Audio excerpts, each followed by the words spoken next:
My name's Simon Bezic. I'm one of the Associate Directors of Membership for CEDA. I'm actually deputising for Joe Lilly, who's actually had to leave us. So you've got me for this afternoon. I'm just about to kind of introduce the afternoon session. So hopefully everyone had a nice, pleasant lunch, and we're certainly looking forward to a continuation of the discussions that we've had this morning, which have obviously been lively and obviously very informative. So it's certainly my pleasure now to hand over to Alexandra Humphrey Cifuentes, who's an economist from Frontier Economics. She'll be taking us through this session, which is on the economics of Western Sydney. So thank you very much, and thank you, Alexandra.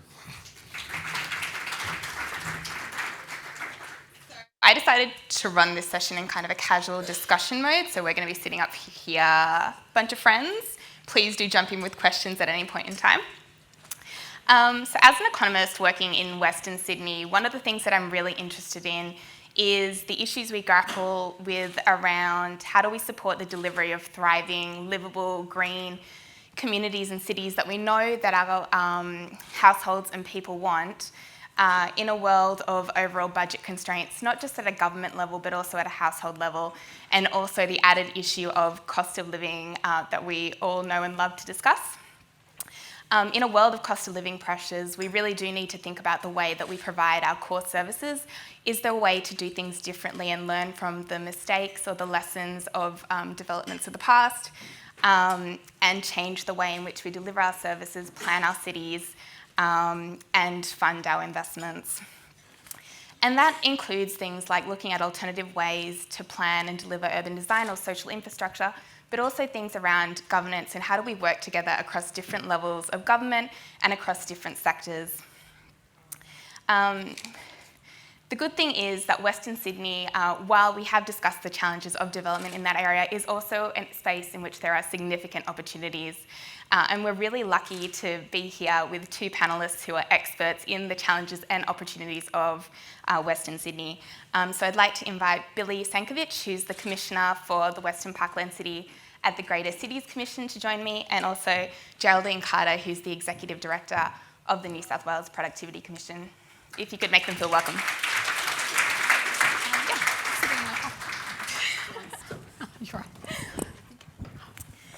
So I thought I might kick this discussion off with a bit of a little intro question. So Billie, would you like to tell us a bit about the Western Parkland City and the vision, and why are we here talking about the opportunities and challenges of the Western Parkland City? Yeah, thank you, Alexandra. And look, I think I know a few people in the room, so I think that you've all heard me say this before, but when we think about the vision and the opportunities, for me, it's always about the outcomes of our efforts. It's not so much about, well, did we deliver the metro? Because that's an output. Yes, we met our performance, but it's always about those outcomes. What difference did we make for the people that actually live in the city? So when I think about the vision for the city, what I want to see is that people have somewhere to live, that they can afford to live in. Everyone has a home. Everyone has adequate income to be able to, pay the bills and to feed their kids and their families. And that means, because income is primarily through work, and also that, we live on the land of the, in the case of the Western Parkland City, of the Darug and the Tharawal nations, and we live with and on that land and care for that land, not just in the context of history, but also in the context of the future and net zero. So the vision for the city very much has to be integrated, and we need to be considering all those different factors. And I think every single one of those is a priority, is an opportunity, and is a challenge in Western Parkland City. I totally agree. And I should say, this is meant to be a free-flowing discussion, so please do add your questions in on Pigeonhole, and we'll read some out throughout the session. But just building on what you said, I guess one of the things that I'm constantly grappling with is, especially in Western Sydney where there isn't a lot of established infrastructure, how do we go about making sure we are in a position to deliver those core services? And that's not just transport, which I think we do hear about a lot, but also making sure that when we do deliver transport services, we're looking at how that interacts with our social infrastructure, our open space, which we've discussed was a really important service, especially during COVID. It's our water infrastructure, and we heard from Sydney Water earlier. How do we make sure in the world of all those infrastructure needs to be delivered and the services need to be delivered, but we are also grappling with cost of living? How do we go about delivering those services? And this is not an easy question to answer in any way, shape or form. Geraldine, I might throw to you. Do you have any views around, grappling with that issue in terms of providing those many, many services and infrastructure, but also grappling with the cost of providing those services? No, so I do. So I suppose at the Productivity Commission, we tend to take a broader economy lens of what is going on. So we do look at Western Sydney, we do look at the Greater Sydney area as well, but we look at, what is driving productivity, and as we know, productivity, no matter where you are in Australia, has dropped off in the last 10, 20 years. And so when we look at the issues that we think are important to kind of address, you do need to get that productivity growth, because when you do, that's the best way of dealing with cost of living pressures. An example of that is, back in 1901, it would have taken about maybe 30 minutes of the average weekly worker to pay for a litre of milk. It only takes 2 minutes. So productivity is this nebulous concept, but when you see it works, you get these benefits. In Greater Sydney at the moment, we are experiencing cost of living pressures. Inflation's higher than it's ever been. I think Western Sydney is actually experiencing it worse, because people in Western Sydney have bigger households. They tend to use their cars more. Petrol's gone up a lot. And so, what we're seeing is rents are going up. We're seeing housing prices haven't dropped despite the pandemic, which was an issue. And I mean, a lot of that is showing, in terms of Sydney overall, we're not producing enough houses given the demand. And then where we do put housing, we need to make sure we have the infrastructure, because if we don't, we're putting people in the middle of nowhere without any access to schools, hospitals. So I suppose it's not an easy answer, I was going to say, Alex, in that I think government's grappled with this problem for a long time, but like the recent infrastructure contribution reforms, which I know are a bit controversial, the one thing that the Productivity Commission did hear from councils and from developers was we need a timely and certain contribution system. And if people know what the costs are, they can adjust what they pay for the price of the land, which allows government and councils to collect the contributions and build that infrastructure while they roll out housing. I think that is a really important point, because we did hear earlier about just challenges around making sure that we do have the funding there to support the delivery of the services that we know our community needs. And there is no point in delivering houses in an area which doesn't have that core infrastructure. But one of the challenges is making sure that we are in a position to have ongoing funding available. And I think developer contributions, as you mentioned, do have a massive role to play. They can be, as I'm sure we're all aware, a bit controversial, but it ensures that we are in a position to signal the cost of developing in certain areas. And that ultimately will lead to better community outcomes, because we're showing what it costs to develop in area X versus area Y, and we can make informed decisions about those costs, and then also ensure that we are in a position to deliver those services. I think in terms of Western Sydney, one of the things that is a challenge but also an opportunity is the urban heat. So making sure, as I'm sure we're all aware, Western Sydney is a very hot, dry, flat area, and so we need to make sure that the infrastructure we provide isn't just our traditional approach to delivering, for example, transport or open space, but we are looking at opportunities to cool the environment, for example, using water in the landscape or tree canopy. Billie, did you want to talk a bit about the government's vision and I guess opportunities there? Yeah, absolutely. And that's actually a really exciting place. But I actually want to make some comments about developer contributions, may I? Go ahead.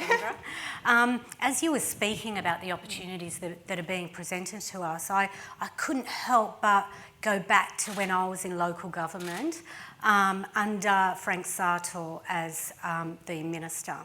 And we had a significant shift in our developer contributions policy framework at the time, and a reduction, particularly in relation to new release areas. Now, I can talk about this because Frank and I are mates and we actually sit on a board together, and I'll probably tell him when I see him on Monday that I did mention this, so it's okay. But what we saw is a shift in our policy framework that actually meant in the last decade plus we had less money to deliver from a local government perspective the infrastructure that was needed. And in fact, as one of my colleagues in local government says, yes, families need to be able to turn on the lights and flush the loo, but they also need somewhere to send their kids to school. And the policy framework of developer contributions at that time meant it put us way behind. And we need to understand it's not just, I think, about the current macroeconomic environment, but it's also about policy decisions that are made at different levels of government. So. But to your question, look, I think it's an important time in this country, both nationally and at the local level. So as you all know, we had the bill passed last month, and the Net Zero Bill. We've also got the establishment of the new Net Zero Commission. So, and also, in fact, we now also have a new Department of Climate Change. So, so in combination, that really sets the scene, and we need that framework in order to do the work that we need to do.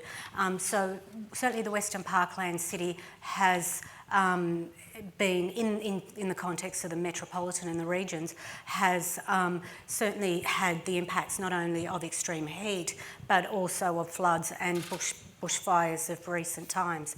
So in terms of what we can do, and we need to be looking at what's contributing to our emissions in Western Parkland City, and what we know is that fugitive emissions are almost half of the contributors, and it's coming out of Wallandilly. Just if we sort those unintentional and intentional leaks, our city will drop to half, which is our target by 2030. But we also, in order for us to move forward some of the opportunities around EVs, for example, we need to have the local infrastructure, like charging stations. You really don't have that at the moment. So even if people do buy EVs, you don't have the infrastructure that facilitates the purchase of those EVs. But we've also got some really exciting stuff going on, like the Moorebank Logistics Park has the largest and most advanced solar grid in Australia. We've got the most advanced wastewater research facility in the Southern Hemisphere in the Western Parkland City. So there's some significant initiatives in the city that we can move forward with at the local level. And certainly in terms of the Greater Cities Commission, we are currently working on the region plan and the city plans, and that actually is looking at the integration interdependencies and looking at the 5, 10 and 20 and beyond horizon around all those elements and the integration of that. It definitely sounds like a really exciting time to be working in the Western Parkland City with all those really important and innovative initiatives that are taking place. One of the things I kind of noted when you were talking was, yes, there are these opportunities and actions that are taking place, but also those actions are delivered by a range of different parties, which can create, I think, challenges in terms of collaboration. Did you want to talk, either of you, about challenges around governance and I guess opportunities as well when you're trying to get multiple parties in the same room singing from the same song sheet? I think it's the perennial problem. So I know when I worked in the Commonwealth Government, our view was to get rid of state government. And now I'm in state government, I realise, and the COVID pandemic showed it, state government's role is about service delivery, and then there's that tension with local government. So, I mean, I think it's a perennial problem.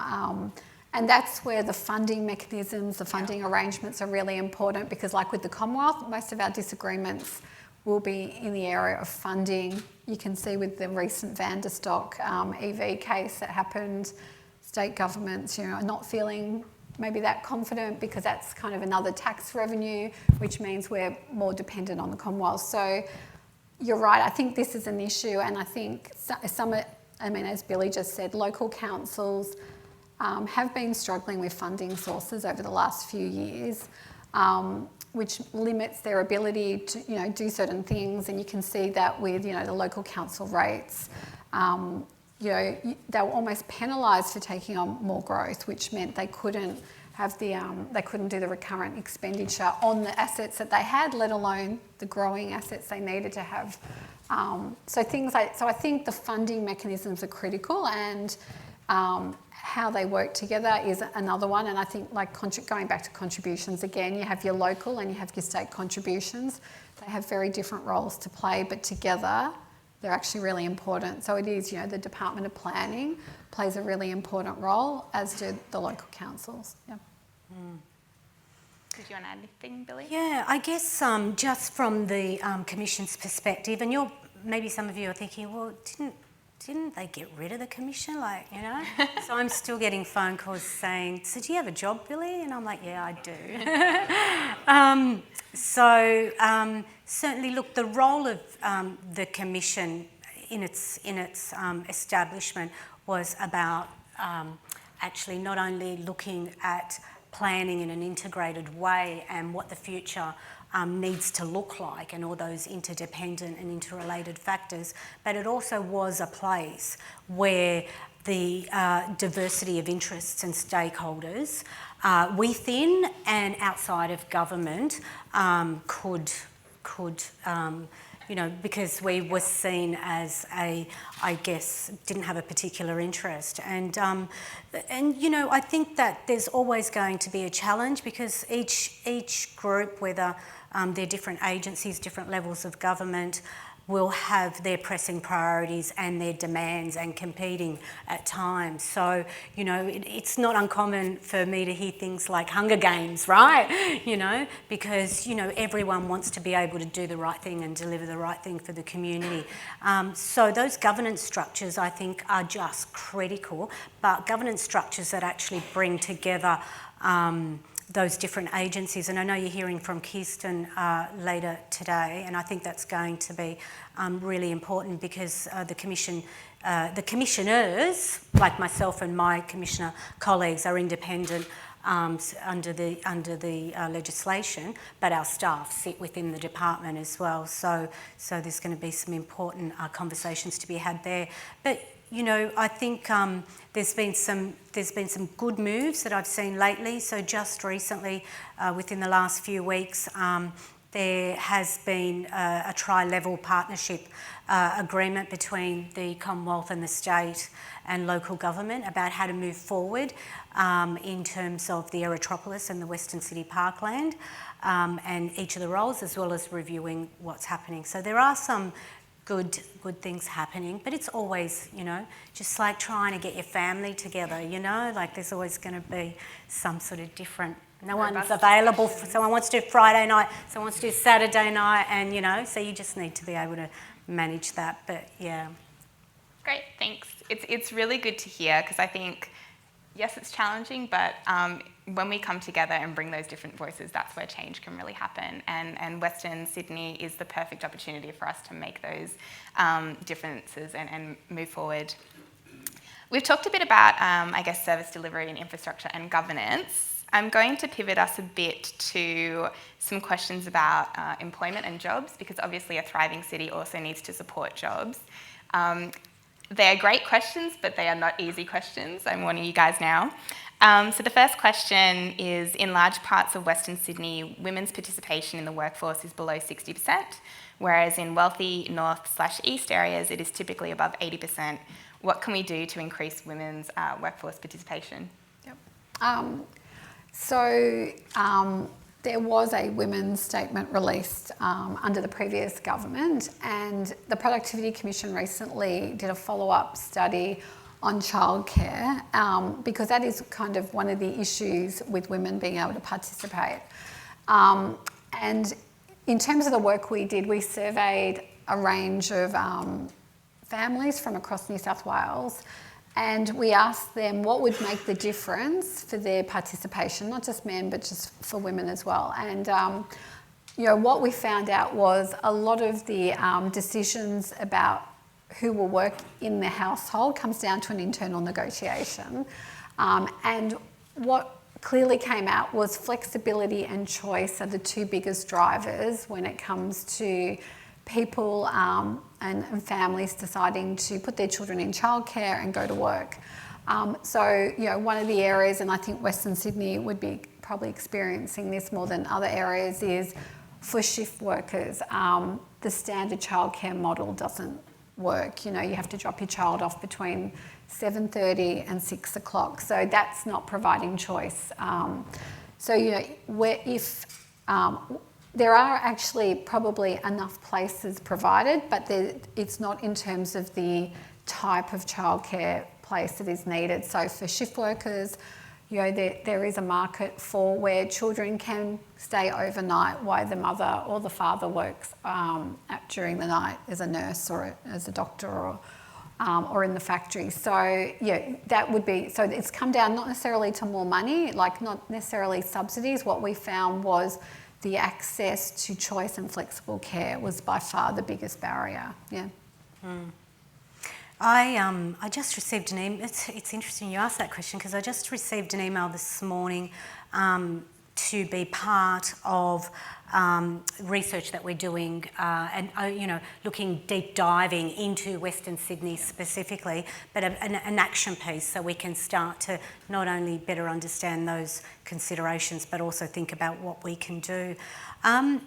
You know, putting gender equity aside, and you know, pay rates for predominant female-dominated professions, and I think they're a factor. So I'm not sure if they came up in the Productivity Commission as well, because at the end of the day, if one partner is earning a lot more than the other, flexibility or not, it's a sheer financial decision. So women are straight from the get-go, you know, as a group, at a point of disadvantage. And just can I reiterate your point in terms of, you know, if we look at the region and we look at the highest employer, you know, the highest industries, it is absolutely about having access to flexible care. And when we saw the deregulation of the childcare sector, I'm going to give my age away, in the early 90s, what we also did see was a significant shift in the way that childcare was provided at the local level, and because it, you know, it entered this sort of, it was it entered a sort of a competitive marketplace rather than a service for families. And so we did see a shift in Western Sydney at that time in terms of access to care, in terms of sheer numbers, where it was just not profitable to provide care for 0 to 2-year-olds. So therefore we had gaps in places in 0 to 2-year-olds. Again, sort of the policy framework, I think, impacts on some of those decisions. Thanks for that, both of you. I think the comment about accessibility to childcare was probably made very stark to people who don't think about it during COVID, when a lot of the childcare responsibilities were brought into the home and people were juggling that, but also working from home as well. But I agree, we've made progress, but there's still a lot of steps to be taken. Continuing, I guess, the discussion around jobs, we have an anonymous question that says, high-paying jobs in Sydney are heavily concentrated in Eastern Sydney. How do we prevent Western Sydney being second choice Sydney? Another easy question. Yeah, it is a bit of a difficult one. So I think obviously cost of housing comes down to it, because if you start from that aggregate level, if we want to attract the best workers, cost of housing can often be a barrier to people moving to Sydney, Western Sydney, full stop. In terms of, you're right, like the Western Parkland city is in its kind of infancy in terms of being developed. And so, you know, it's probably as time progresses, you know, the plan is to grow it, to put the infrastructure in, attract the right type of businesses.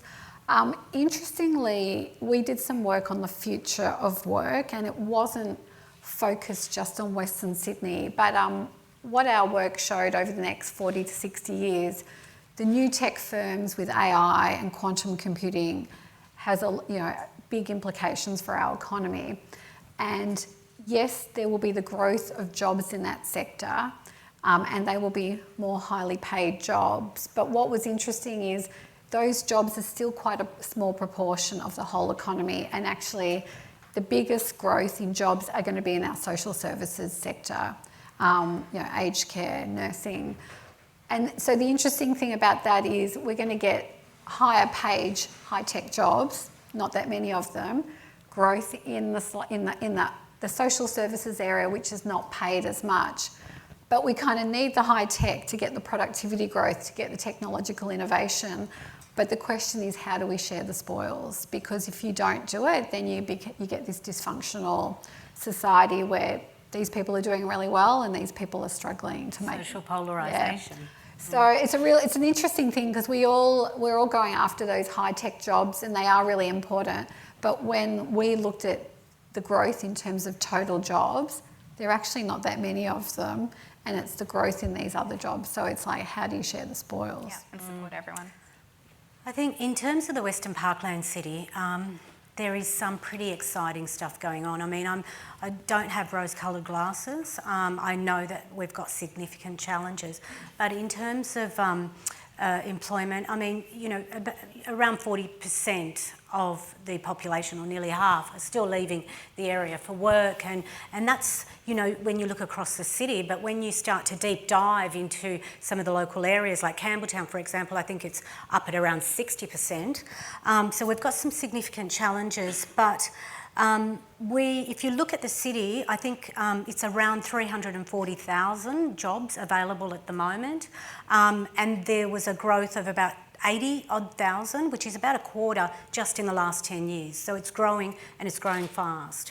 And there's incredible opportunities in terms of the sheer scale of employment lands in the city.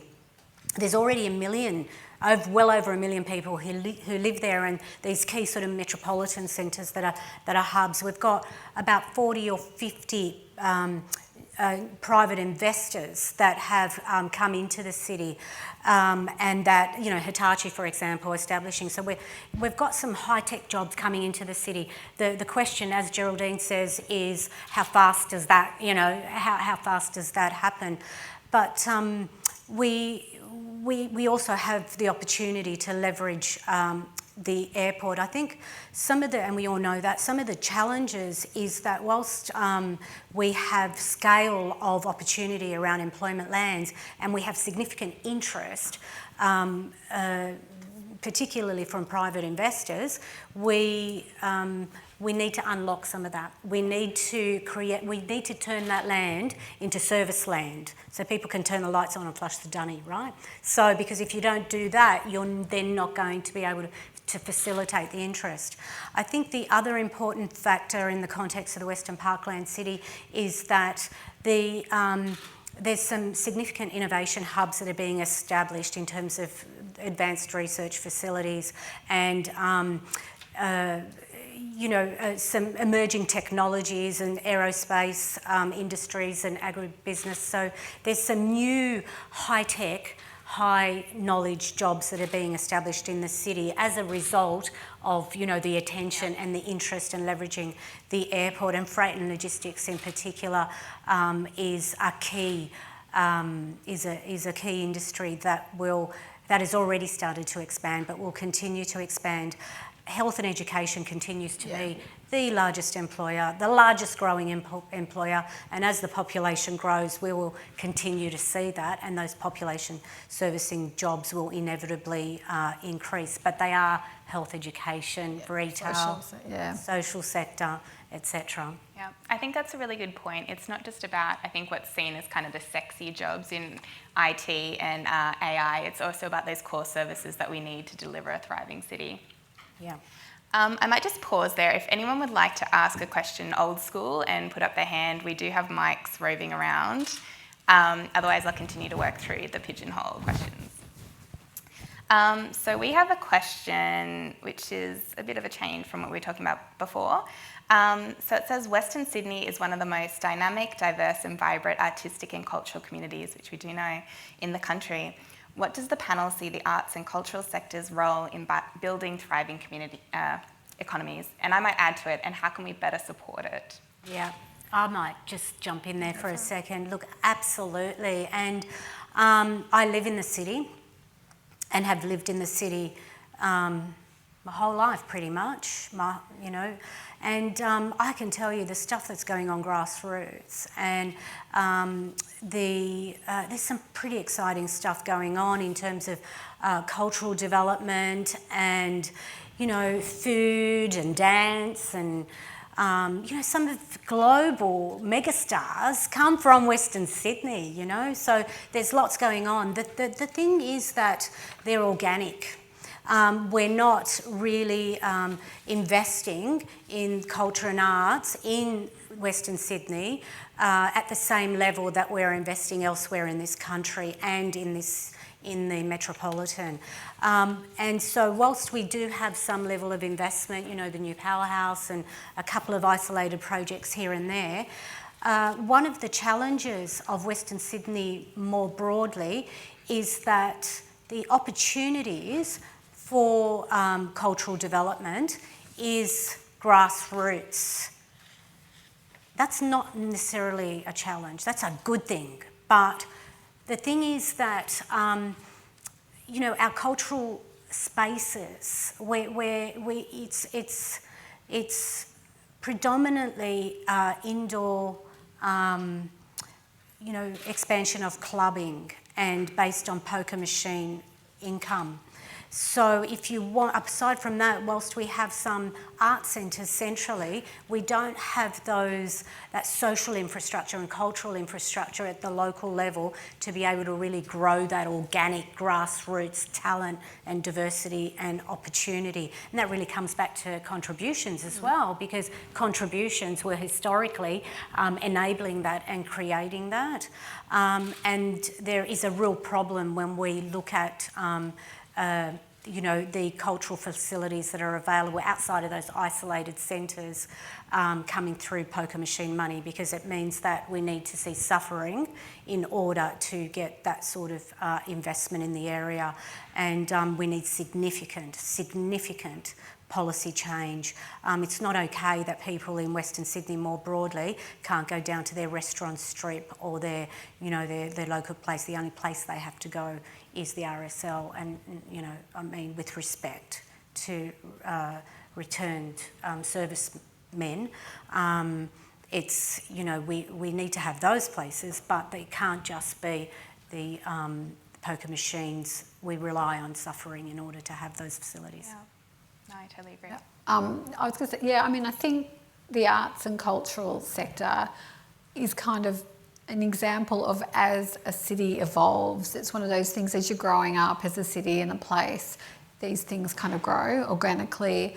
I think the pandemic unfortunately really impacted adversely that sector, because the performing arts was a lot more difficult to kind of execute compared to other jobs and other services. So I think as a sector across the whole economy, it's probably struggled in the last couple of years because the pandemic did affect it. But I agree with you. I think it's one of those things, it's organically growing. The multicultural part of Western Sydney is fabulous, and that will help it to grow. But having more money to create the community spaces you need for these type of arts and creative sectors is important too. Yeah. I might, given we only have a few minutes left, throw to you guys about what are you most optimistic about or excited about in terms of the Western Sydney generally and the Western Parkland City? It can be multiple things if you like. So I suppose for me, I think in terms of the planning lens and what's being done in the Aerotropolis is really, I find it quite fascinating. And areas like industrial lands has been an issue in Greater Sydney for a few years, and the way that the government has said, here is a new pocket of area we can have more industrial land, and they're looking at more innovative ways to deliver it, increasing the intensity of use of that land. I think that's really fascinating, and I think that helps the whole of Sydney, because industrial land is really important for the functioning part of the city. At the moment, everything's about housing in terms of the housing affordability pressures. And yes, you can convert more of these commercial and industrial lands in inner parts of Sydney into residential, but at the end of the day, you need the industrial land and the urban services to make the city function. So I think that is a fascinating area, and as you heard earlier, Sydney Water's doing a lot of work in that area as well. I think that's really interesting. And I mean, I do think some of the universities, the placemaking that is going on is really interesting, because you can see around Sydney's history and the success of different parts of Sydney. It's because of the success of the precincts and the placemaking and about putting things together, the housing, the commercials. So I think, Western Sydney, and seeing how it's evolved and seeing how Parramatta over the last 10 years has evolved, I think it's very exciting. Ditto.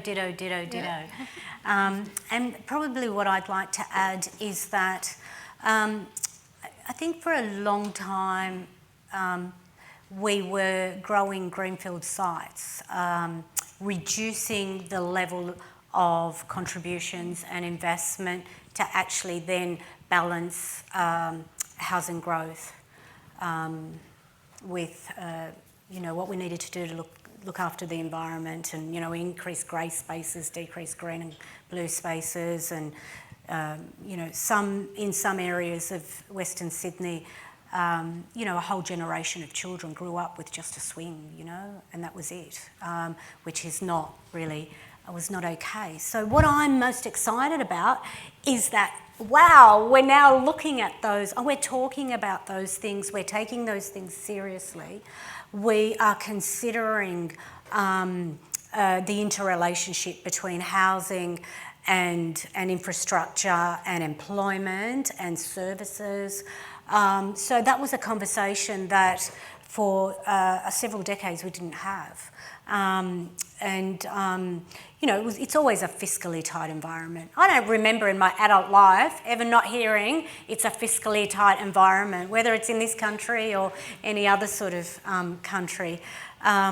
So, I'm excited that we're actually talking about this. I'm excited about what opportunities this is going to create to shift the way that people live their lives and the opportunities that people have in terms of health and well-being. And just on a micro level though, what I'm really excited about is that for a long time, because most of the development in the area housing development has been around low density housing. So that has contributed to the affordability problem, because we've got something like only about 10-ish%, 11% maybe, of our housing is medium density, right? So people actually don't have anywhere to move to, So I'm really excited that we're focusing a little bit on increasing medium density housing. We're looking at those sort of metro lines where, those transport hubs, and how we might do some urban renewal there and unlock that land and be able to provide a more diverse housing, and not just look at continuing greenfield development, which is extraordinarily expensive but also perpetuates those issues. I completely agree. I'm very excited to be living and working in a time when we have this opportunity in Western Sydney, and we're also thinking about doing things differently. Even in the last 10 years, the amount of collaboration that I've witnessed across sectors and across government in how we deliver our services has dramatically increased. And yes, we were collaborating before then, but to be working, as I said, and living in a time when things are no longer a transport issue, we put in a road and then we consider how can we put supporting parks around that infrastructure at a later date. People are now coming to the table at the same time, at the start of the planning process, getting together and giving us that opportunity to plan our cities differently and deliver our services differently. And it's a really interesting and exciting time. Can you please join me in thanking our guests, Billie Sankovic and Geraldine Carter, for their insights. Thank you. The next session will start in 5 minutes, Transport Plan for a Growing Region. Kathy Jones is going to facilitate it.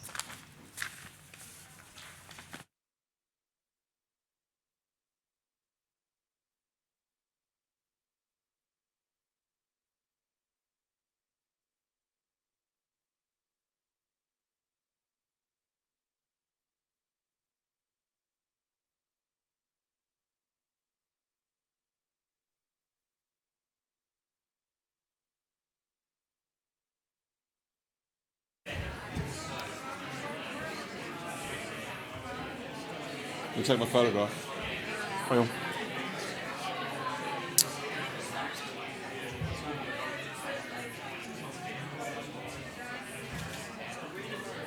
I might just interrupt everyone because I think we're just going to move the session a bit quicker than.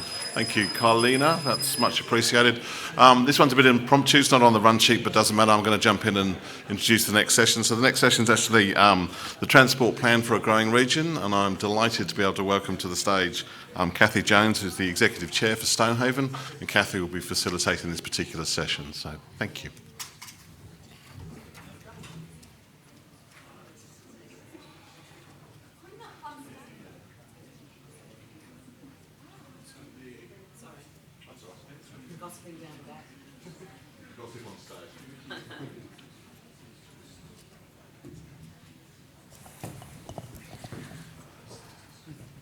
Well, here we are, the end of the day, and the best for last.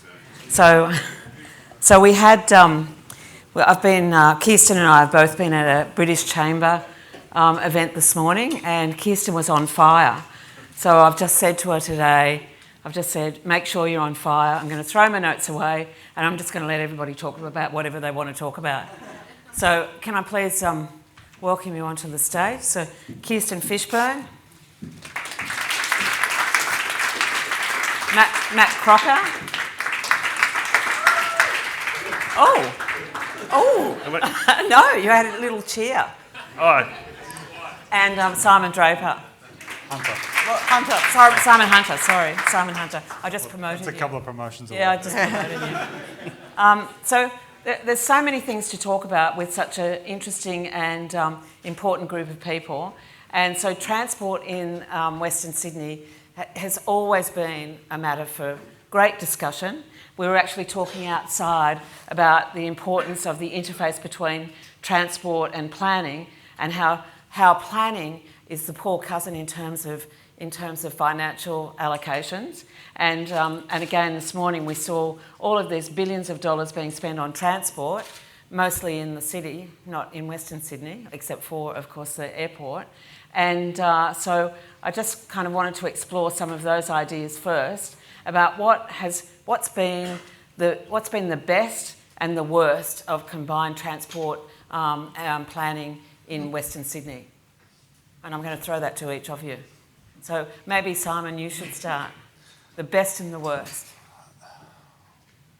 It's a really difficult question to answer, I think, best and worst. I think there are some great examples. I think the corridor identification and protection of around about 17 corridors that will enable the future network to develop, that has been progressively implemented since 2011, is a really good example of long-term strategic planning. I think the investment and development in metros and in doing that ahead of when a lot of the development happens to really enable good development in that north-south spine between St Mary's and the Western Sydney Airport is a really great example. I think others will probably point out better than I some of the lag infrastructure or some of the greenfield developments that have occurred maybe without the level of service that we would have liked, and I probably wouldn't like to specify on any individual examples from that. So I think the good examples are where we've looked forward and future-proofed things with significant investment up front, and some of the less good examples are where we've had to play catch-up for a lot of period of years, and that's either enshrined sort of single occupant vehicle mode choice behaviour or led to disgruntled and unhappy communities at the lack of service when they invest, in family homes and things. So, Matt, from a private sector perspective, what do you think's been the best and the worst? Yeah, it's interesting. I think like getting planning and transport to work together is always a work in progress. So it's that kind of sense where you're never going to get the perfect answer to that question. You just have to keep working at it every day. We generally have like pretty good transport plans. We have pretty good urban plans, like at the kind of district level in Sydney, and it broadly works at a strategic level. It's getting it done on the ground is the challenge. From a private sector perspective, at Plenary, we're the lead investor in the metro at the Western Sydney Airport. Really good example of infrastructure going in both before the airport is built, but before a lot of those communities along that route are really established too, whether that's your Orchard Hills, whether it's your Luddenhams, whether it's your Bradfields, where there's a whole lot of opportunity for both kind of jobs and economic opportunity, but also for housing as well. So the infrastructure will be there first, and then you can build the housing and the jobs around it. I think that's worked well. What's not worked well? The challenge for Western Sydney has always had an infrastructure deficit, and you're dealing with the growing region too. So you're trying to solve two problems at the same time, and you just have to keep working at it. And Kiersten, this morning you talked about the importance of infrastructure being ahead of the planning outcomes. But one of the things that I found really interesting about what you were talking about is the importance of social infrastructure from a green infrastructure perspective. So maybe you might want to put a bit of a lens around my question around that as well. Yeah, absolutely. Thank you, Kathy. So I'm a passionate advocate for green infrastructure, and which I think goes beautifully in hand with advocating for public transport. So I would agree with Simon, and Matt will be pleased to hear with the Metro, that I think the investments in the West in the public transport piece are really, they're the game changers and really commendable. The exercise of caution around that, though, is have we got the other bits of infrastructure that give us social licence around that? So do we have the green environment? Do we have things that the community might value, be that, I always talk about libraries because I love libraries, but, it might be sporting fields, it might be a whole range of things. Have we brought those in at the point where we are rightly having the density conversation around the public transport node? So the public transport investment has been a strength. The planning to capitalise on those, I think, up till now has been a bit weak. The Premier has been public about wanting to, see density around Metro, and I think we've been behind the game there. It's a really strong lesson that, we planned that big kid infrastructure. We planned the upzoning or the zoning around it, because some of it's greenfield, so it's just the zoning piece. But as we're building in the Metro, my team who are delivering parks and open spaces should be doing that simultaneously. At the moment, it's very piecemeal. If I think about what I think are the worst deficits, and Simon tells me I'm being really nice about things at the moment, I'm not naming and shaming, so I'll try and remain being nice, although in an hour I'll give in. We love it when you're a bit naughty. No, there's all the things that, I've talked about green. The material challenge for Western Sydney is that it works on an east-west axis and it doesn't work on a north-south axis. And we still, and I'm sorry, Simon, we still have not got the transport planning right that knits the West together from north to south. So that is something that we need to look at more strategically. Actually, I lie. I think the planning is there. The investment decisions have yet to be made. And then I would be remiss, having come out of transport in the active transport space, not to say that active transport is a particularly acute failure in Western Sydney. And I'm not just talking cycleways, although, I'd love to see more of those there everywhere. We don't have footpaths in large parts of the West. We don't have good gridding in most of our suburbs, so they're not terribly walkable, even if you build a footpath. I used to look at a map and I can just tell you what's been zoned in the 1890s because it's on a lovely walkable grid. What was zoned in the 1970s looks like alphabet spaghetti and is really difficult for people to walk.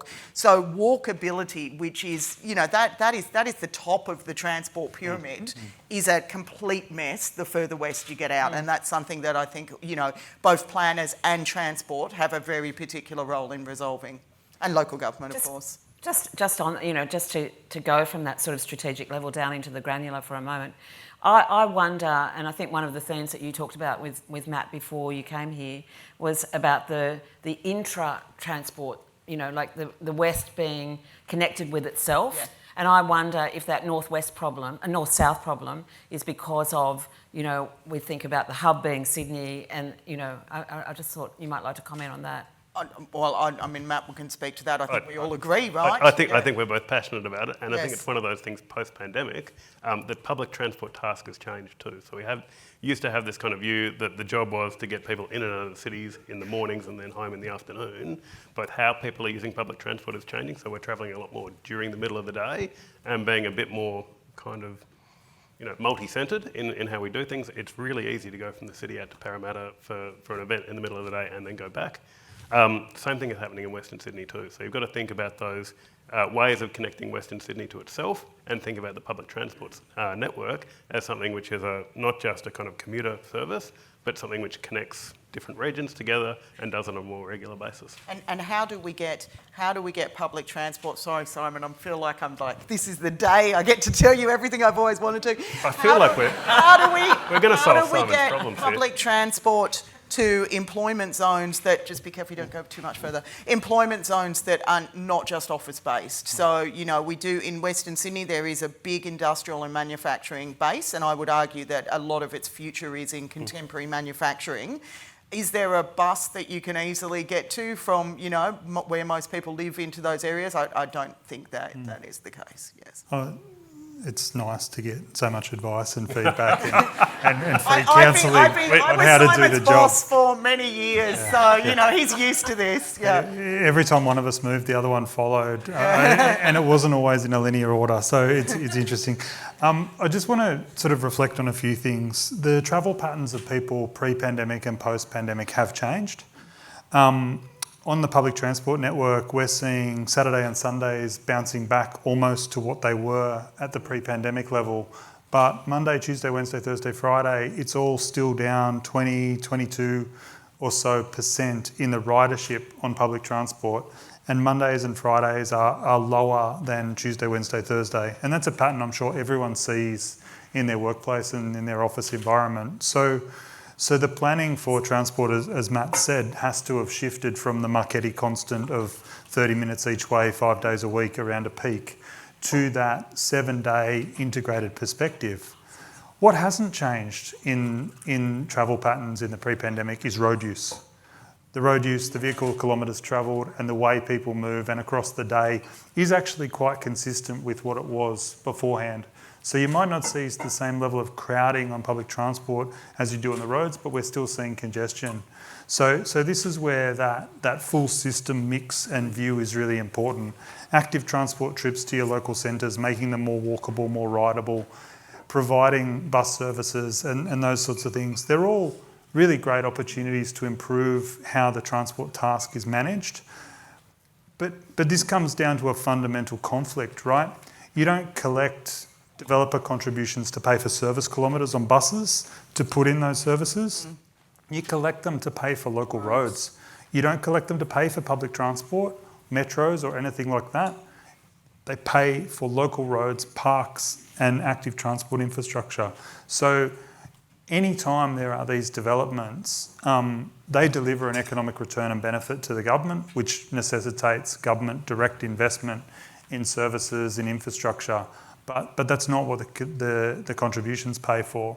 So making sure that we don't leave development, leave construction stranded without putting in the kilometres to provide the services as well as the infrastructure, I think is right at the core of what this challenge is. When you talk about buses to business parks and those sorts of things, where do we get that service kilometre investment? And there is a bus task force at the moment being chaired by John Lee, looking at a lot of these issues and in particular how they may apply to Western Sydney, and we're kind of eagerly awaiting the findings and report of that task force. Because buses are the key in a way, aren't they? In many ways, particularly in the short term, it's to actually get that bus network going. I remember, Kiersten, when you were the CEO at Liverpool, there was the I can't remember what it was called. 15th Avenue. Don't. And it was a really important initiative, and that it seems to have kind of not happened. Well, the beauty, and I mean, look, Simon and I are in furious agreement about this, is the beauty is you preserve land for a bus, then at some stage that may become a light rail, Yeah. and further, 50 years in the horizon, it may become a metro or whatever the transport is at the moment. So, which is not to say in all instances buses are, that makes it sound like it's a compromised decision. A bus network is actually really useful in Western Sydney for those micro trips that Matt's been talking about as well, so building that out. And I think we've got, the bus task force is a really good opportunity to recognise that, you don't just have a bus because we're not prepared to pay for a rail at the moment. There actually is a really good purpose for buses too. Yeah, it's not a hierarchy, is it? No. And maybe just to build on that, I think so much of the challenge in delivering both transport and planning is not actually a planning issue or a transport issue, it's a funding issue. Yeah. And to try and get the funding up front to deliver, whether it's the libraries, whether it's the parks, whether it's the metro lines, and then pay for the services on the way through is the fundamental challenge on delivering this. So thinking about those kind of funding models and leveraging as much public capital and private capital as you can to get the systems right first is part of the secret to doing that. And and as Kiersten and I were talking beforehand, the government's task in doubling housing supply generates a lot of stamp duty, it generates a lot of GST, it generates some land tax, it generates tax from all of the tradies who are going to be working on those sites. Thinking about that revenue stream and how you reinvest that into making those communities better is a really powerful way of thinking about it. Generates a lot of trips as well on the road, and so looking at where that development is and where that housing is, I think is a really important part of the upfront question, and the work that Kiersten's department, under the direction of the Minns government, is doing, looking at more transit-oriented development and how we make the most of the assets that exist, I think is a really good part of that mix. Yeah. I keep talking about, Simon, the fact that the planning thinking that my department is doing at the moment is in direct conversation with transport to say, look, where is there actual still capacity on the line, rather than just saying, oh, we've got a great bit of land, we'll rezone it, and the train station's already at capacity and transport therefore have to duplicate a service.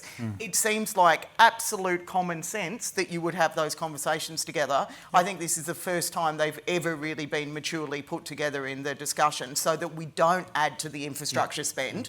We actually better sweat, as you say, some of the assets that we've currently got. Yeah. Oh, look, I would argue probably a little bit self-servingly that in the last 6 or 7 years, the conversation has moved incredibly far forward. We talked about the north-south connectivity in the west, and in 2018, when the Three Cities plan was released, that was the first time we had talked about three CBDs and done that, and really told the story of all of the centres in the west and how they fit together.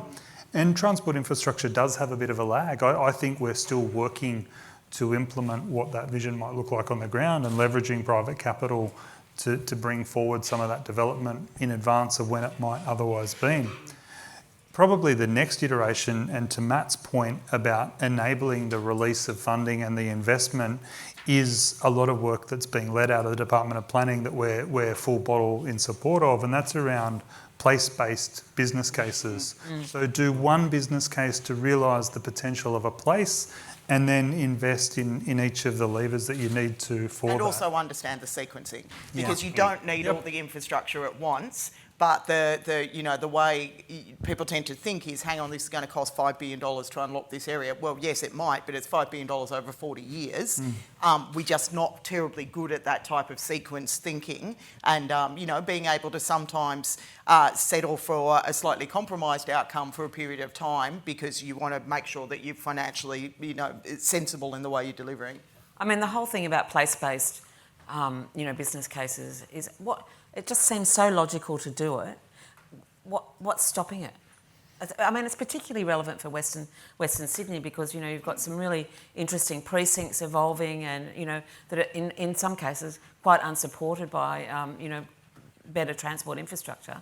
What's stopping the policy setting around place-based business cases? I think now government understands that this is the way to plan, and the department owns the urban development programs, which really do that planning piece. I do think where we've fallen down in the past is it's just one big bold number that says this is what it's going to cost. And I mean, I think we can think of a few examples where that has occurred.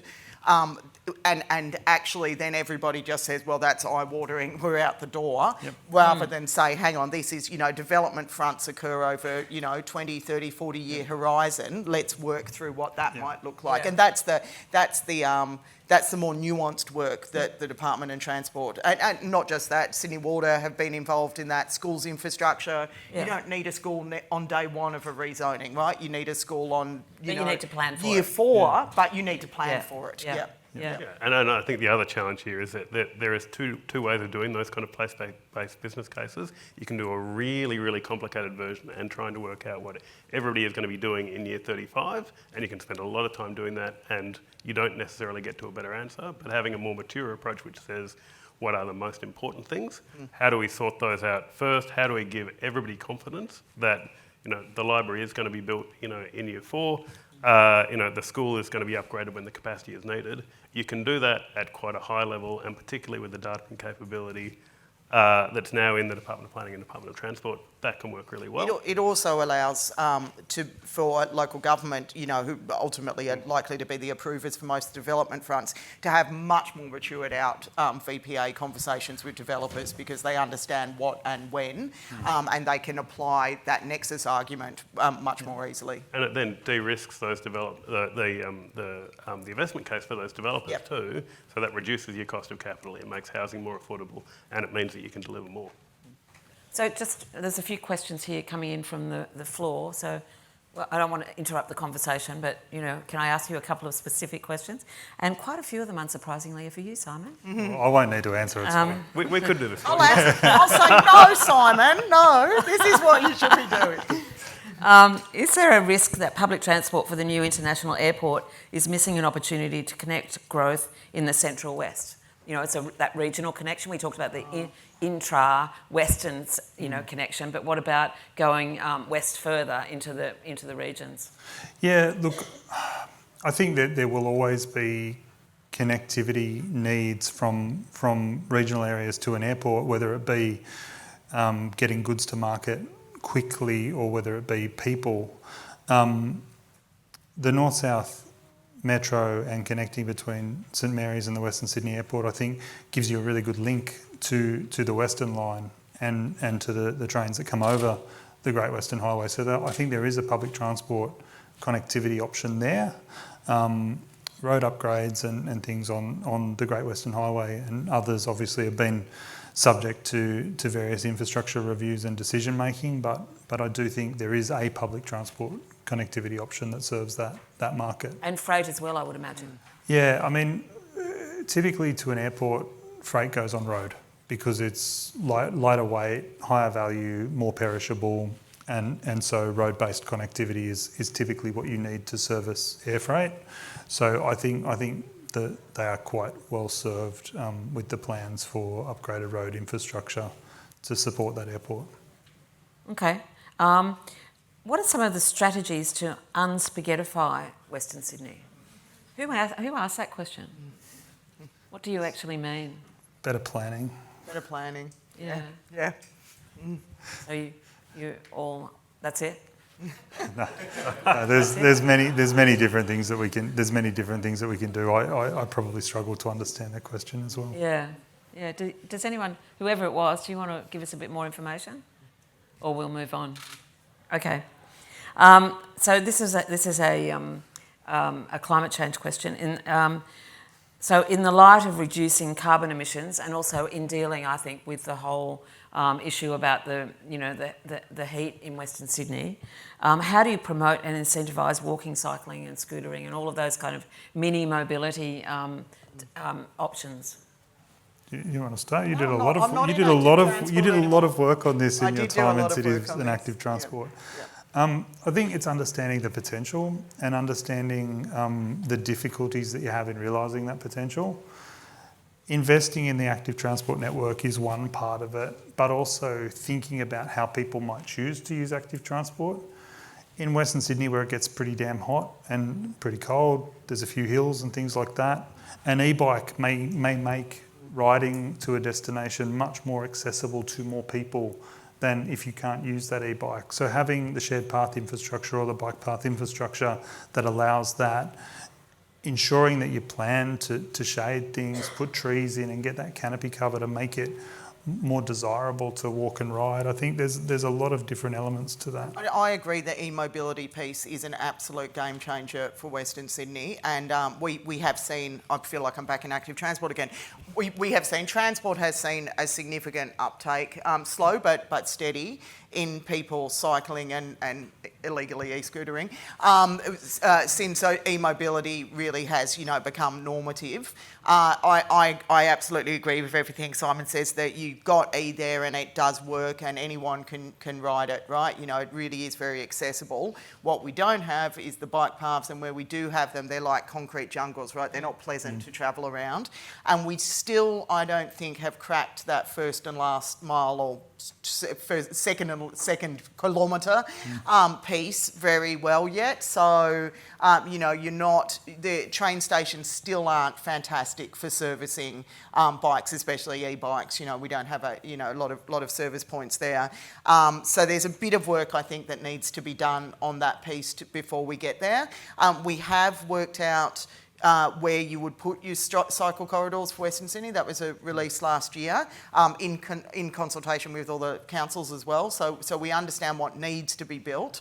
But while cycle corridors are significantly cheaper to build than a motorway, they are not at zero cost. So you're not going to be able to realise all of the material at once. And as we all know, with cycling in particular, unless you've got contiguous, you fail. So it's down into the hands of Simon's planners and the AT team. What do you build first? How do you sequence it? Yeah. Any comments from a private sector perspective?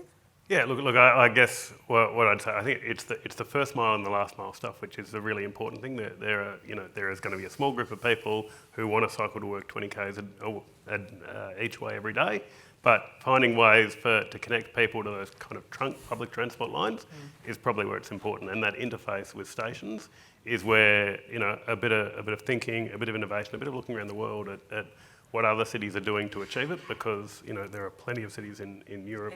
Any examples for us? I'm just trying to think. So certainly Paris does it pretty well. Yep. So and those kind of just the transition points at stations just work a little bit more conveniently, and they're much more designed in to what you want from a station. It's sort of that this discussion begs the question around cars and car usage and car parking. Is there still, I don't know, but is there still an expectation in developments to have a lot of car parking in Western Sydney, away from the train stations? And one of the questions from the audience is, could the government actually incentivise developers to not have car parking? That is a tricky one in Western Sydney, and I will say this, as someone who travelled to work in Western Sydney for 10 years, you could not be without a car without it seriously compromising the quality of your lived experience. So when people talk about the West, they're always buying 2 cars and stuff, like, keep your gob shut, because it is really, really hard to have a decent life without a car in large proportions of Western Sydney. So there will always be a need for car parking in some spaces until any of public transport catches up. That said, there are some areas in the West where things like the metro investments have been made, where we would like to see a reduction in car parking, and many councils have reduced car parking spots in place of in places where there have been public transport investment. Developers will argue with me one way. Some of them will argue they don't want any car parking at all because it costs money. Others will argue they want more because they can sell their apartments for more. So there's no one fixed and unified position. Yeah. I think councils understand that stuff really well, and we should be respectful of what they want to put in their development control plans. But it's something we talk about. We've had many conversations about this, because because there's two ways of being. You have minimum car parking or do you have maximum? And they're two almost ideological positions in the transport space. Yeah, they are. And it's really important that we as a state government work in partnership with local government so we understand the function and roles of the centres that we're planning for, or the developments and how they fit with that fabric of community and plan for that. Kiersten's right, the conversation about parking has changed dramatically. Having developers argue for less parking because of the cost of development has been a pretty consistent historical position, but seeing the shift to more parking so they can attract family groups to unit life for longer and things has been a bit of a change that we've looked at. We've seen only in really, I'd say, the last 18 months, apartment living has taken off as an option, like a choice, right? Not just something you do because you can't afford to live anywhere else. So it's 4 to 5 bedroom apartments, and as a consequence, the parking mix has shifted, and we've had to be more strategic about how we look at it. Yeah. Well, I think that's a great reminder here, isn't it? Like both Western Sydney, it's unhelpful to generalise. It depends where you are, and in some centres you can be here in Parramatta, and increasingly, Liverpool and other centres, you can do really, really well. You don't need 2 cars, and it depends on the urban form, and it also depends on who the customer is, and different people want different things, and having a diversity of choices is kind of where you want to be. So I think, the housing typology, we talked about this morning. The housing typology has really changed and evolved over the last 5 or 6 years, and that has, enormous implications for transport and for the way the cities and the places and the communities work internally. Yeah, and I think, I always like to pick up on the housing typology piece because there is this assumption that, particularly as you get further out west, so not the central river city where apartment living, is fairly normative, but as you get further out west, no one will live in an apartment unless they've got no choice. No one will live in a terrace. And then I look at the Edmondson Park, which is a perfect example of, it's right next to a train station. It's got, restaurants, cafes. People are happily living in their apartments. The terraces, I think, sold in 5 seconds flat. If you design and build well and put the good community infrastructure in and put the public transport asset in, you can be as dense in Western Sydney as you can in the Eastern Sydney, and people will still love it and enjoy it and embrace it. And, I think we've got to get over that misnomer. The difference is often the quality of the stock has not been so good in the West, so it's not as attractive. It's not the density per se. And density is great for public transport use, right? And for making the case, because you've got your fare box as a consequence. Yeah, absolutely. But come back to the point Matt made earlier about it's the type of travel that people are undertaking. If you've got those services and where people want to access close to home, they will make those shorter trips, and you can include the housing typology in that mix, I think. So what role does technology have in all of that? In terms of in terms of communications technology enabling people to work remotely new kinds of transport technology, smart vehicles, that kind of thing. Yeah, I think at the moment the smart vehicles and that sort of stuff is delivering us safety benefits and convenience benefits. I think in the long-term future that there will be a role for more autonomy in the system and more autonomous operation, but it's got to meet community expectations and standards around safety. It's got to meet people's needs in terms of the speed and frequency and all of those sorts of things for it to work. And it has to be affordable. Equity and social inclusion and not pricing people out of access to economic development because the subscription to the autonomous shuttle is the only PT and it's very, very expensive. These are all challenges that whoever is in this job in 10 years will have to deal with. Oh, it won't be here? Well, I hope not. But there's certainly a role for technology. There is. Just in that kind of, particularly in that trip planning space. Yeah. It's somewhere you look globally, and on the Metro at Western Sydney Airport, where RATP is the operator from the Paris Metro, and some of the things that they've done in Paris about kind of multimodal journey planning and app-based things which give you a lot more confidence about, I know I can jump on here and this is where I'll get off, this is the time it'll take, and I can plan across things and do it in a seamless way and get that kind of take-up from the community is where I think transport can make a big difference. Technology can make a big difference. I do have to give a plug to our Opal Plus team and the Opal Plus app in Sydney and New South Wales. I think that does a good job, and I think we've also been very much at the forefront of making our data open and accessible to try and encourage others to use that data and create products and services for people that allow that sort of real-time customer and passenger information. The City Mapper app is just amazing, and so I got used to that in London, and then it was like a revelation that I could actually use the same thing here. So, and that's all thanks to the open data, isn't it? Yeah. Just to go back to what you were saying before, is that there was this kind of perception around, that maybe the quality of the stock wasn't as good, in the West. So is there, and we've all been talking about the enormous target under the National Housing Accord, and how do we make sure we get that boost without losing any of those design standards that we've now got used to? Yeah, that's a really good question, because just for those of you who are not aware, under the National Housing Accord, we need to deliver 100,000 dwellings. I keep getting how I pronounce that wrong. By 29, we've got about 200,000 in the pipeline, so we basically have to double.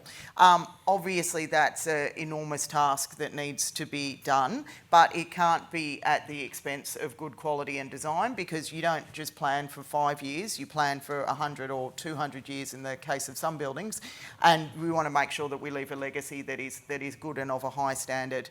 So some of the things that will remain in place are the apartment design guide, much contested, loved by some, loathed by others, but nonetheless provides a really good framework to make decisions about quality of all the things people that value, solar, access to air, basically not living in a coffin.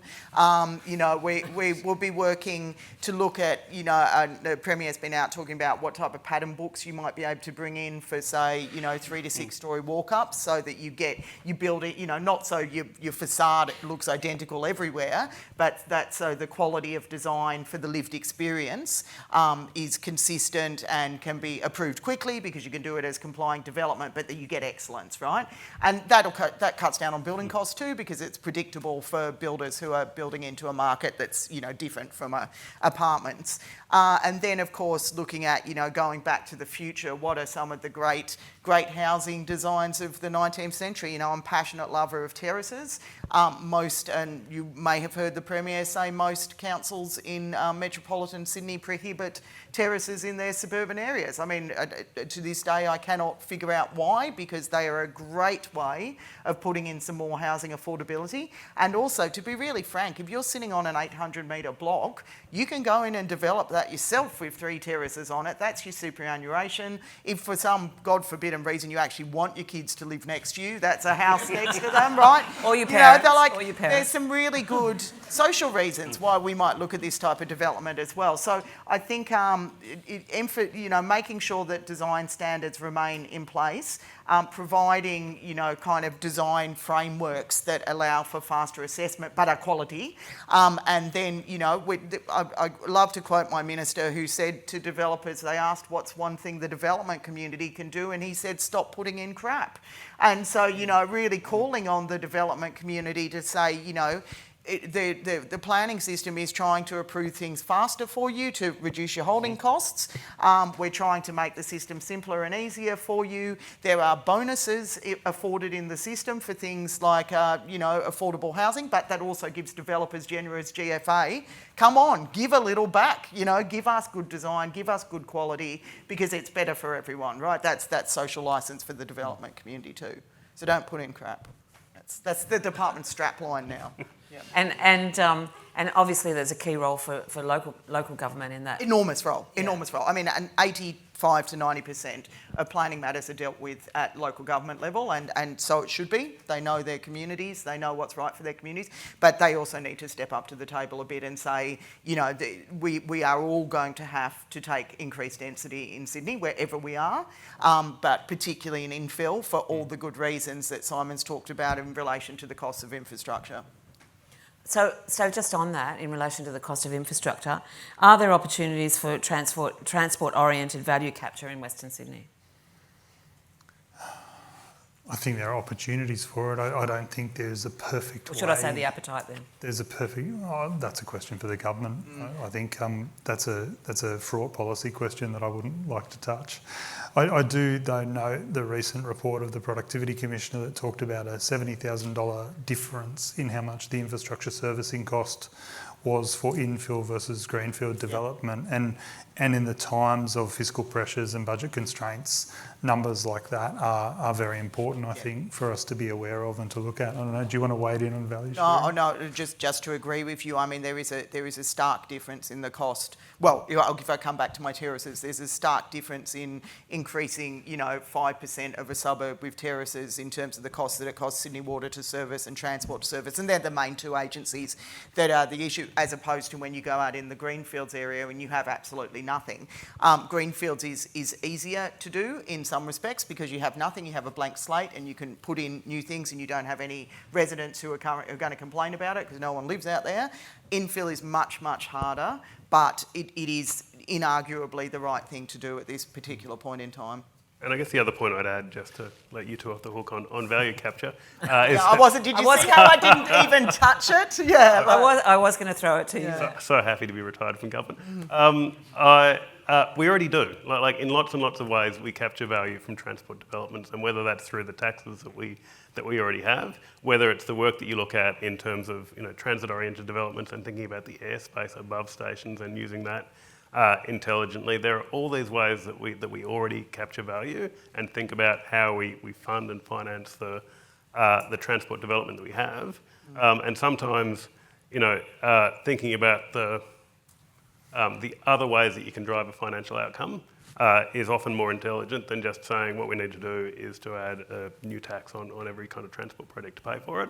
And to give credit to this government, the work that they've done on infrastructure contributions has been terrific. Yep. It's been a long time coming, and has been a really long-standing issue in New South Wales for more than 2 decades.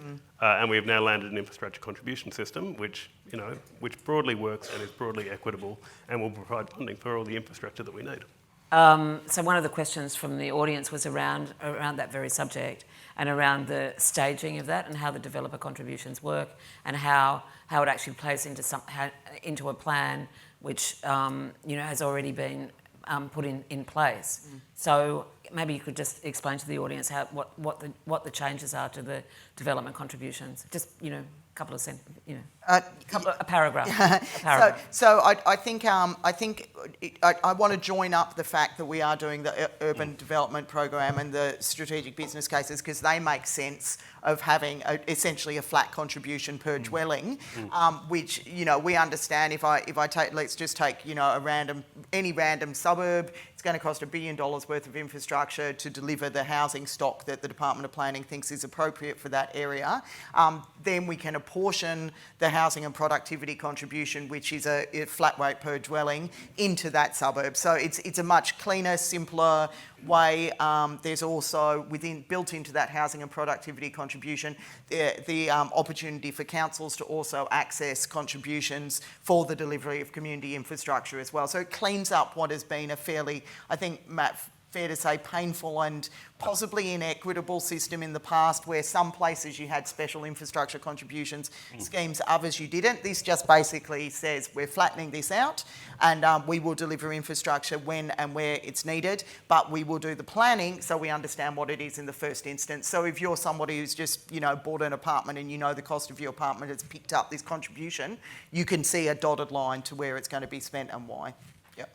So do you think industry perceives it that way, Matt? Yeah, I think that's right. I think how do you make sure there's trust in the community? They need to see that the money that has been invested actually comes back in terms of the infrastructure that's delivered, so that there's some transparency around that. The challenge on all of these things is often about timing rather than about the level of contribution too. So I'm not 100% across the detail about that, but I think that's been taken into account pretty well. And in the end, it benefits everybody by having the infrastructure actually being delivered. Just while we've got you, just a quick question about the apartment design guidelines. You said that they were here to stay. Will Well, I should add, that is the position at the moment. You know, government may always choose to amend or change or, yes. Yeah, okay. But we certainly are committed to excellence. Okay. And we're certainly committed to all the principles that you see in the apartment design guide. I should flag as well, because I get asked by developers all the time, you know, it is a guide. You know, councils interpret it probably too prescriptively, and I think the Land and Environment Court have just demonstrated that to me. But it is a guide that says these are the things we think are important, and the reason we think they're important is not just because planners are, you know, absolutes and fanatics about solar. It's because this is what communities value. This is what people value in spaces they live as well. So we're always going to have, you know, some form of guidance that says this is what good looks like. Yeah, thank you. I just want to talk about, I think we've got about 5 minutes left. And so one of the questions from the audience has actually made me think about this long-term thinking that for the West. And there were a couple of questions here about it's going to take 50 years for the West to actually have an amenity in the streets because it'll take that long to grow the trees. And another question is around if we're playing catch up now, or if we're starting to get to an even keel, how do we now make sure that we're future proofing? So I guess there's sort of two questions of the same coin. It's about we're thinking about the future, you know, like how do we ensure that amenity is there, but also how do we future proof from a transport system perspective? I think some communities will argue that there is already considerable amenity in their community, and there, in my view, has been a lot of investment in that and making community and civic spaces over the last 10 years in Western Sydney around those centres. The long-term planning, the development, I think I mentioned earlier, the identification and protection of corridors for future transport infrastructure is a really important thing. I think one thing that we're all working on now is trying to understand in a more nuanced sense when the environment changes and what the triggers to bring forward investment might be or to delay other investments. And again, in a planning sense, having those place-based business cases, having periodic reviews when the population projections change or the housing supply forecasts change, and being really linked to and aware of what the market is doing is quite important, because we don't build anywhere near the full percentage of the houses that are developed. You know, there's some social and affordable housing and other development that government do. So we need to understand where the market is saying the development should happen so we can work on our servicing strategies around that. But having that long-term plan, having those identified and protected corridors, I think gives us a good chance at an affordable delivery of the infrastructure and services that are needed to support what will inevitably be a city that doubles in size. So Kiersten, you know, we are playing catch up with the planning system. How do we catch up and then future-proof? Look, I mean, I agree, certainly in relation to transport, understanding what the future might look like, even if it's 20 years down the horizon. And I think that one of the from the planning department's perspective, predictability and consistency are the two big things, because it takes a long time to build transport infrastructure. It doesn't take as long to rezone, although anyone who's gone into my planning department may disagree. But so if we can consistently chop and change what we are doing and delivering, transport, Sydney Water will no doubt tell me that, these are long lead pieces of infrastructure. So you need to make your decision about where you're going to do your rezoning and where government is going to focus, and you need to pretty much stick to your guns, right? Like, and not change overly. You need that both from an infrastructure delivery capacity, because if I suddenly turn around and say, hang on, no, we've changed our mind, we're not developing on this front anymore, that's, you know, we're 10 years behind already, and that's been the problem in the past. You know, we keep chopping and changing. But you also need it for predictability to stimulate market-led development as well. If the department changes consistently changes policy, consistently changes direction, then, you know, development is not going to come. And we've seen that happen in New South Wales when there's a, you know, very changing environment. No one understands what they're operating in. So we are in an environment where I am making changes in the planning system, or my minister is making changes in the planning system, but we've got to make them, stick to them, and then work through the period of the housing accord with some consistency there. So all of my fellow infrastructure agencies are able to deliver because they understand what's coming where. Yep. And so, Matt, you've been inside and outside government. What's your expectation about future-proofing the system? Like, consistency is the critical point here. Like the Great Sydney problem is we stop and we start things over and over and over again, and we'll have periods where we do nothing, and then we say we need to catch up. Like, you're much more effective if you just keep consistently doing the same thing every year, and then over time, the impact you have is incredible. So I think the question was, do we have to wait 50 years for things to change? And the city changes remarkably quickly, and particularly at that kind of urban scale. Like places like Parramatta are a really different place now than they were 10 years ago, 15 years ago. 5 years ago. And you look back, if you look back 50 years, like the Sydney of 1973 was just an entirely different country of the city of today, and we'll see that again in 50 years' time too. And it's that kind of question about focus. And I think part of the challenge for government is you have a big task, but sometimes you don't have to focus on some areas and say, we are going to have a significant impact here, while also keeping that kind of consistent investment going over a long period of time. So just one sentence answer from each of you. What excites you about, you know, the future of Western Sydney? All of it, all of the growth. Like, I think it's a massive area of opportunity, and it's kind of an exciting challenge to keep up and catch up. And it's a livability story too. So, you know, like there's so many good, fantastic things, whether it's the environment, whether it's art, whether it's culture, whether it's food, and so many things in Western Sydney. Like, it's got to be a livability story about where people want to live, and there's lots and lots there to build on.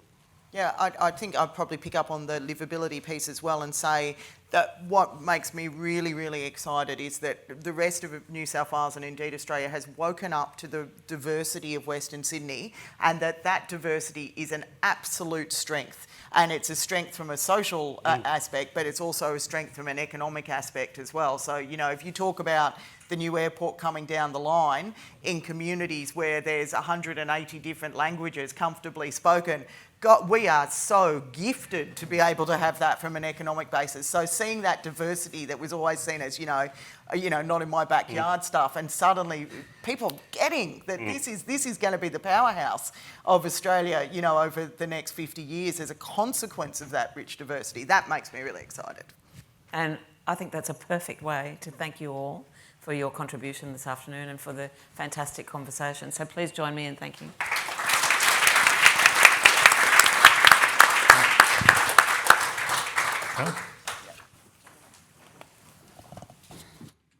Thank you very much indeed.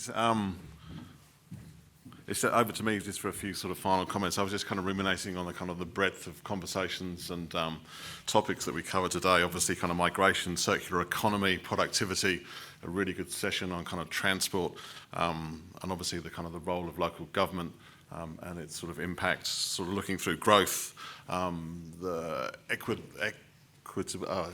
and sustainability of Western Sydney, and obviously that kind of growth of vibrant communities. So thank you very much to that particular panel. Also really like to say thank you to Sydney Water as one of the principal sponsors. Without sponsors such as Sydney Water, CEDA wouldn't be in a position to be able to run events like this. I'd also like to thank all the panellists, the presenters and the speakers. If some of them are still in the room, you just quickly give them a round of applause. I really appreciate that. Would also like to thank you all as attendees, certainly for your participation through Pigeonhole and being part of the wider conversation with CEDA on these really important issues and topics. Probably going to be rather remiss of me if I don't actually mention a couple of upcoming CEDA events. There's a nice intersection with some of the stuff that we've been talking about today. We've actually got a migration forum with the Federal Minister Andrew Giles. That's set for November the 30th, oh sorry, November the 20th, that's in Sydney, and also a really large event coming up, which is the AI Leadership Summit, which is through a partnership with CSIRO and the National AI Centre. There's a couple of rolling roundtables leading into a summit on the 12th of December. So, or 8th of December. 8th of December, sorry. That wraps up the formal proceedings. We've actually got drinks and a networking opportunity out in the foyer, which you're all most welcome to join. So finally, thank you very much indeed, and that's the end of the day for us. Thank you.